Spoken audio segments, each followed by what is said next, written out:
to Mina. Right, let us move on. The Chinese military in Hong Kong have released a propaganda video showing its soldiers carrying out anti-riot drills. Let me show you some of it.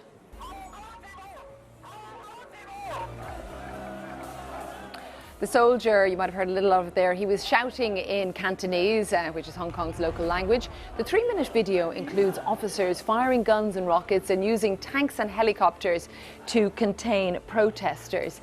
Now, the Chinese army which is called the People's Liberation Army, or the PLA, has a garrison in Hong Kong. And let me show you. It's headquartered here on Hong Kong Island. And so far, the PLA have stayed out of the anti-government protests in Hong Kong, which you'll know have been going on for weeks.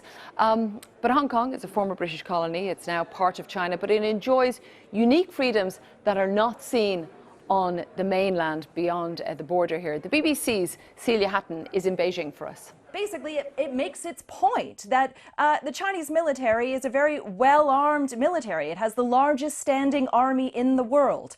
It's upgrading all the time. Its budget is growing all the time. And so, yeah, it probably wasn't all shot in Hong Kong. But the point is, it's very different from past videos released by the same military garrison. In the past, we saw smiling soldiers in Hong Kong. We saw joyful Hong Kong residents patting the soldiers on the back, thrilled that they were there to offer the ultimate form of protection. But, you know, there's a video, it's the tenor of the video that's really different. It feels different. It's showing combat. It's showing active training. And so it's meant to scare. It's meant to ruffle feathers. And so it really gets the job done without actually having to inflict pain. Celia Hatton there. Well, after the video was released, let me bring you China News Service that was tweeting, saying that the PLA Hong Kong garrison is showing its commitment to safeguarding the country's sovereignty and security.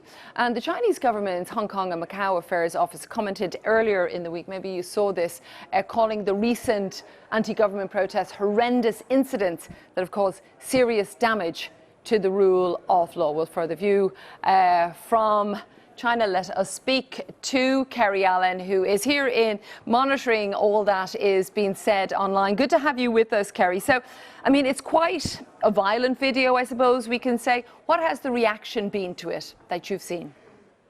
Well, there's been huge reaction, but one thing that we need to bear in mind is that today is the anniversary of the People's Liberation Army being founded. So in mainland China, there is a lot of coverage today. There's a lot of posters, for example, about support your local military. There's a military film being promoted. So this is just one of many things, but based on how much publicity these protests in Hong Kong have started getting in mainland China. I mean, what China's been doing since they started becoming large scale in early June is they've started increasingly mounting a campaign showing that they're getting, I mean, this is what Chinese people believe, they're getting more and more violent and aggressive, and there's this mounting dialogue of hooliganism. So for this video to now be released while these protests are still going on, and people have been reading newspapers and they've been seeing on TV footage, but selective footage that basically gives the impression that there's a lot of violence happening in the area. It's had more than 30 million viewers see this video, and people are really kind of like, yeah, it's like a movie. You know, they're thinking, you know, this is good. This is, you know, this is how powerful our army is, and maybe they should go in now